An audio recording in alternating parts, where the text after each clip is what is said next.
Je cueillerais bien un peu d'ortie, mais c'est bizarre, ça pique pas. Est-ce que ça t'est déjà arrivé de vouloir récolter de l'ortie, mais d'avoir un petit doute? Eh bien, je te rassure, c'est tout à fait normal. En fait, il y a pas mal de plantes qui lui ressemblent.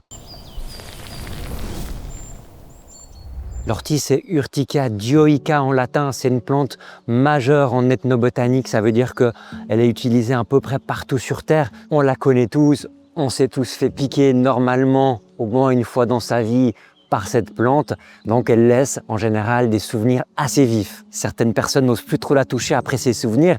Et c'est un petit peu dommage parce que c'est une plante extrêmement puissante et extrêmement intéressante nutritivement. Il y a plein d'astuces pour la récolter. Se boucher le nez, arrêter de respirer, des choses comme ça. Personnellement, je trouve que c'est vraiment très variable. En fait, chaque cueillette est différente. Ça va dépendre de la croissance de la plante, est-ce qu'elle est jeune ou âgée. Mais au final, toutes ces choses sont très théoriques. Des fois, ça pique très très fort, des fois, ça pique quasi pas. Aujourd'hui, je crois que j'ai pas mal de chance. Elle n'est pas trop virulente, celle-ci. Quoi qu'il en soit, on va toujours la caresser dans le sens du poil, c'est ça un peu le critère de base. Une fois qu'on a compris ça, on peut prendre des feuilles toujours en la caressant vers l'extérieur en fait. Parce que ce sont des petits tubes en verre qui contiennent tout un cocktail de molécules. On va éviter qu'ils se cassent et puis qu'ils nous piquent les mains. Alors au bout d'un moment, ça devient quand même urticant quoi qu'on fasse. Donc si elles sont un peu douces comme aujourd'hui, je pourrais faire une récolte à main nue, mais au bout d'un moment, voilà, ça chauffe un peu les mains.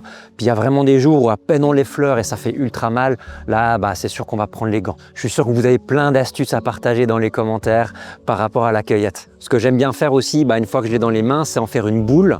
Donc tout de suite, en fait, il faut oser le faire. On la froisse, on la roule en boule et dès qu'il y a le jus, surtout, il faut qu'il y ait le jus sur la peau, que ça dégouline bien, et bien à ce moment-là, on peut la manger. Là, voilà, ça ne me pique absolument pas.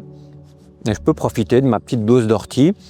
C'est sympa, c'est un petit goût. Alors, c'est un goût herbacé. Ce n'est pas une plante aromatique. Elle va être toujours un petit peu dans cette teinte assez herbeuse. Mais c'est un goût qui est vraiment sympa. C'est un excellent légume, vraiment à profiter. Elle contient énormément de minéraux, magnésium, phosphore, potassium, calcium, tous les macronutriments essentiels à notre fonctionnement. Elle les contient, donc excellent à utiliser en soupe. La soupe, c'est très populaire, mais pas que. Comme un épinard, vous la cuisez dans des plats de légumes, dans des mijotés, dans des gratins, des quiches, des soufflés, des bouillons. Bref, vous pouvez à peu près tout faire avec cette plante. Moi, j'aime bien rajouter d'autres condiments parce que sinon, au niveau du goût, c'est un petit peu plat. Donc, rajouter du lierre terrestre, du citron, des choses comme ça pour relever un petit peu les saveurs. Elle contient toutes sortes de vitamines, notamment de la vitamine C. Alors uniquement quand elle est crue, sinon on va la perdre à la cuisson. C'est une plante du coup que vous pouvez utiliser crue sous forme de pesto, donc mélangée à l'huile. Également sous forme de salade, c'est un petit peu contre-intuitif, mais on peut la consommer en salade. Il faut simplement qu'elle soit bien mélangée à la sauce à salade et hachée très finement. Ici, j'ai tout plein d'orties, on la trouve dans plein de milieux. Il faut faire attention parce qu'elle peut avoir la propriété d'accumuler certains métaux lourds comme le plomb. Donc, on va éviter de la récolter dans des lieux un petit peu spéciaux, par exemple des sites où il y a eu du remblai, un peu en zone urbaine, parce qu'elle pourrait être chargée dans ces métaux qui sont du coup nocifs pour l'être humain. On va préférer des zones plutôt naturelles, mais par exemple, on peut se dire « c'est super naturel, où je fais la vidéo, c'est magnifique ». En fait, il y a une sorte de canal juste à côté qui mène à une pisciculture. Donc, je suis sur une sorte de pont en fait au milieu de la forêt.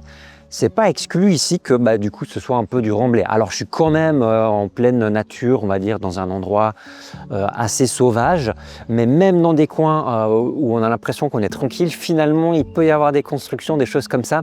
C'est quand même bien d'avoir un petit peu le nez fin et puis observer bien le milieu. Là j'ai une jolie population, on est en début de saison. J'ai ces magnifiques orties ici, mais voyez-vous, juste à côté, j'ai des intrus, franchement, qui ressemblent assez fortement.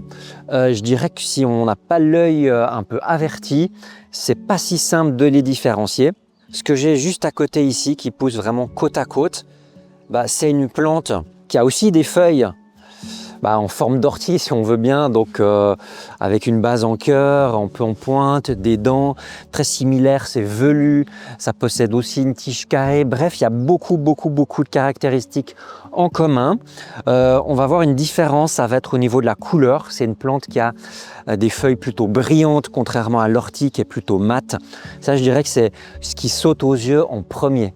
Cette plante, elle fait partie de la famille des Lamiacées.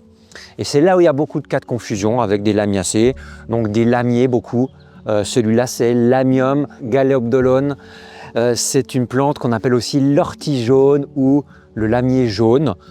Pour l'instant, il n'y a pas encore les fleurs, mais ça va bientôt arriver. Une fois que c'est en fleurs, on peut plus se confondre. Mais sachez que ça arrive assez souvent, que ça pousse côte à côte, aussi d'autres espèces de lamiers. Ils sont comestibles, donc des risques réellement dangereux avec l'ortie, à ma connaissance, il n'y en a pas en Europe.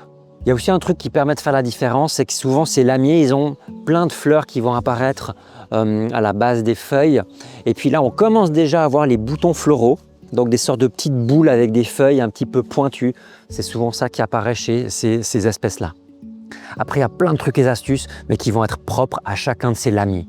Moi, je les aime bien, hein. Celui-là, il a une odeur aussi herbeuse, hein. Ça reste en général assez herbal, mais il a un goût un petit peu champignon. Ouais, ça s'utilise un peu de la même manière, vous le rajoutez dans vos salades, dans vos plats de légumes. Si ça t'arrive de voir de l'ortie avec d'autres plantes qui ressemblent, eh bien dis-le dans les commentaires. Et si tu veux en savoir plus sur la cueillette et la cuisine de l'ortie, on a un cours vidéo hyper complet sur notre formation en ligne. Allez, belle cueillette, ciao!